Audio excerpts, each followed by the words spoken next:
لم يقبل مهدي المنجرة في حياته تبجيل السلطة ولا خضع لإملاءاتها، بل أن من يقرأ سيرته وكتبه سيجده دائما نقمة محللا منتقدا مفندا ومستندا إلى أرقام ودراسات، لكنه إذ ينتقد الفساد والتخلف والأمية وانعدام الحرية في الكثير من الدول بما في ذلك ما يطال المملكة المغربية، إلا أنه لا يزال يرى في النظام الملكي ضرورة لبلاده.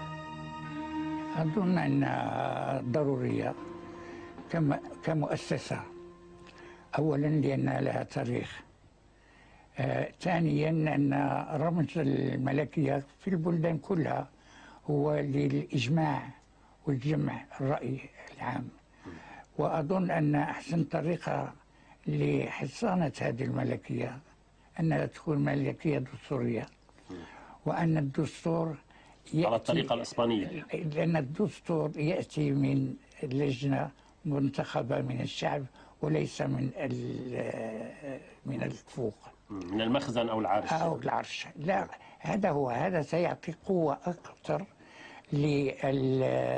لمصداقية المؤسسة التي لها مصداقية في التاريخ.